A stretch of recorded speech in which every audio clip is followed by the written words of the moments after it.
Hey, it's the political brown kid here. And I want to just share with you guys, I'm going to revisit a topic that I've been talking about because I've been talking about, especially for the past couple of weeks, my past couple of videos, I've been showing y'all how the media has been brainwashing black people to be toxic towards one another, especially in relationships, especially when it comes to black men, black women. And I don't think y'all been following me on this. Matter of fact, that's the whole reason why I started my channel is for this type of stuff to help educate black people. In the original videos, and if you go back into the archives and you look in my archives, you'll see that my original videos were showing you how black people aren't getting along with one another, whether it's black men, black women, whether it's light-skinned blacks versus dark-skinned blacks. And I'm trying to break that down to y'all, but you all don't want to listen. So maybe if you don't listen to me, hopefully you'll listen to these audio that I'm about to plug in. One is from the Philip Scott show. He's a intelligent brother that has his own show here on YouTube. So definitely check him out. He's reviewing a young female who she basically provided her commentary on why she used to date hood dudes and how she stopped now and then, but she provides why she used to date hood dudes. And so I'm gonna let y'all hear it from her mouth. And then the other one comes from the I Never Knew TV channel. And they're actually talking to a positive brother, member of the Nation of Islam. His name is Nuri Muhammad. I definitely always try to check out when Nuri's talking because he's always dropping intellect on everyone, at least on me. And I always like his positivity and just the information that he drops. So I want y'all to, so y'all are not hearing this from me, y'all are hearing it from them. Because I've told y'all time and time again, when y'all start watching TV, you have to look at it from a different lens. You have to look at it and say, why is it that every time I'm either when I'm watching TV or when I'm seeing a print ad, even in print ads, they're showing you a black woman with a white man. And even if it's a bunch of people in the, even if it's more than like, even if there's a black man in there and a black man and a black woman and a white man, they position the black woman closer to the white man and she's away from the black man. So they're giving you the perception that these two are together. Even if they're not together and they're just working, they always show you a black woman working with a white man. You'll never see them together working together. Not when you look, and I'm talking when I say this, I don't want y'all to come because I know a lot of y'all love defending white people. I don't know what it is about black people love defending white people, love defending interracial relationships, but I'm not talking about BET movies or TV One movies, because I know all of y'all gonna say, I just watched a movie the other day called Thug Love, and they showed this young girl, she was from the ghetto, and he was from the ghetto, and they fell in love. I don't want to hear that. I'm talking about big budget movies, mainstream movies, or mainstream television shows. I just watched this show on Netflix. I don't know if it's a limited series or they're going to make this a continuation show. The show was called The Tourist. It's about an Australian guy that wakes up with his memory, or he loses his memory, and he spends the whole show trying to figure out who he is. There's probably about 9 characters that they show on this screen. The white guy, who's the main lead character, and of course he's built, muscular, athletic build. And Lord, little do you know, and the show's basically, like I told you, it's in Australia.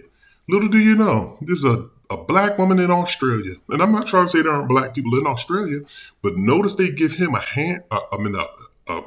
beautiful black woman, beautiful figure, sexy, nice hips, nice derriere, pretty face.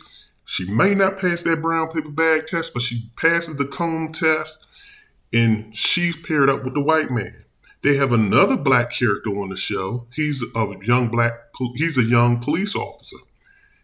Him and the black girl don't even interact. They don't even have a scene together. But they can show her banging this white dude. And all like I keep telling y'all, when y'all watch these television shows, it's always the white guy. He's being fetishized over by Asian women, black women, white women. And when you start seeing these images, all it does is reinforce to women, particularly, and this woman on the Philip Scott show, she's going to provide credibility to my argument, It's that because women used to live in fairy tales. They watch television. We all do. Human beings, period. So I'm not just trying to put this on women, but women were the ones who mostly they saw the Disney movies and they saw I'm the princess in the tower being rescued.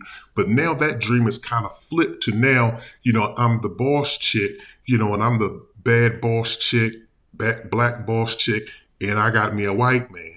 And my life is great when I'm with a white man because when you see them in those roles, they're in the sci-fi movies, the big budget movies. Anytime you see a black person with another black person, they're in some hood show. It's Raising Kanan, Power, Book 1, Book 2, Book 3, Book 4, Book 25. They're always in some hood type of relationship. They don't show y'all in like fantastic shows that we idolize over like a sci-fi show or a spy thriller like a Mission Impossible type show where they show black people together and in love where the two characters are the main leading characters. You don't get that. You get that once every decade. Once every decade, you'll get a Black Panther, Wakanda Forever, or really the first Black Panther when Chadwick Boseman was with the young African female. I keep forgetting her name. I don't know how to pronounce her name. But I'm making a point to say this is that the images that they force down your throat is that black women, white men work. And that's why now you see all of these black women talking about they don't want a black man, they trying to pursue white men, and you see it out here in these streets.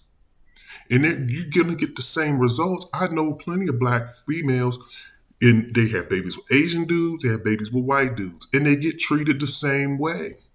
They don't show y'all that fairy tale. They don't show you the nightmare of Halle Berry having to fight her ex over the race of her baby. Her and her ex went through that. Her first ex. They don't show you the reality of Garcelle Bouvier getting dumped by all of the white men she's been with. But anyway, I'm not going to rant any further. I'm going to play both of these clips and y'all can be the judge. Once again, you're going to see the one from the Philip Scott show. It's an excerpt that the young female is talking about the dudes that she dated. And then the other is going to be from I Never Knew TV, talking with brother Nuri Muhammad. So be well, take care, and also leave comments in the comment section. Definitely hit the like and subscribe button. I'm out. I want the best for black women, I really do, but it's really hard because women in our community are attracted to a certain type of man because that is what they deem as masculine or hyper masculine. Basically, if you're not riding around with a Glock on your hip, if you're not walking around with your pants sagging to your ankles, if you don't have several baby mamas, you're a lame. Mind you, I have never lived in the hood in my entire life. My parents are immigrants that came here and put me and my siblings in amazing neighborhoods. I live in the suburbs, and yet I was still attracted to hood tyrants. Honestly, the reason as to why I was attracted to those type of men is because I was consuming a lot of hood Hollywood content. I was following a lot of IG baddies. I was following a lot of rapper baby mamas. I was consuming that content, and because those women were attracted to those kind of men, I thought that that was like the it thing. I remember that I was listening to the minister describe an experience he had as a young man in the 70s, where he was in Jamaica with Brock Peters, and they were filming a movie, and a Jewish producer, a white Jewish producer, came to the minister and told him, I want you to know that it's not you that we fear, it's your ideas. Then listen to this power play, this arrogance. He says, I want you to know this, that we meet once a year, teachers, music producers, movie makers.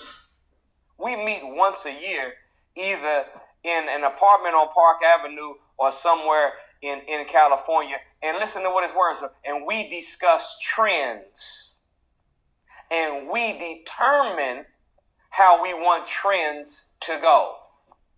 And after they have that meeting, they leave the meeting with a goal. What is our goal? If it's to destabilize the black family, if it's to weaken us, if it's to keep us from being able to connect to each other, where we can turn our homes into spiritual recharge centers, where we can extract love, peace, and power from that environment and go out and conquer the known world. If whatever their goal is, they make trends. Because guess what happens to people?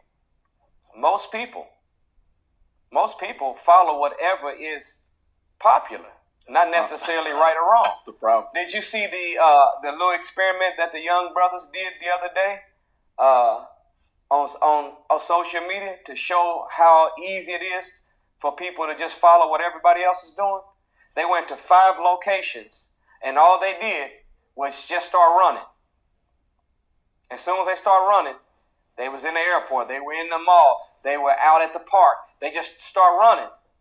Not saying nothing, just running and looking over their shoulder. Everybody. So the Honorable Elijah Muhammad's teacher, Master Fard Muhammad, he said this. He said, people are like fish. They travel in schools. So if you can turn the head, you can turn the whole group. Manipulating what is shown to us on a day-to-day basis. I challenge every one of you in the audience that turn on your regular TV today. And I want you to flip to any channel you want to flip to and show me one commercial ever aired on any day where they have a regular, strong black man on it. You know what they're doing right now? I notice it's interracial commercials now, right? That's what you're either going to see a black man with a white woman and he's punctified. Yeah, homosexuality. Or he's going to be a black man with another man. Or he's going to be a real soft, weak black man. But you won't find a regular, strong black man. Not on one commercial. I've been watching them for over 3 months now just to see if I can find one. I don't care whether it's in insurance, whether it's a prescription drug, whether it's advertising a program, whether it's selling a product. Never do they ever put an image of a strong black man in front of the world. And what happens to people is whatever you see in your timeline, whatever you see on social media, whatever you see in a movie or on a television program, tell a vision. What is a vision? A vision is someone's image of the future. I'm telling you your image of the future. Most people think when they see something in their timeline or see something on YouTube or see something in a movie or a show that is the way things are. But it really isn't the way things are. It's the way they want things to be.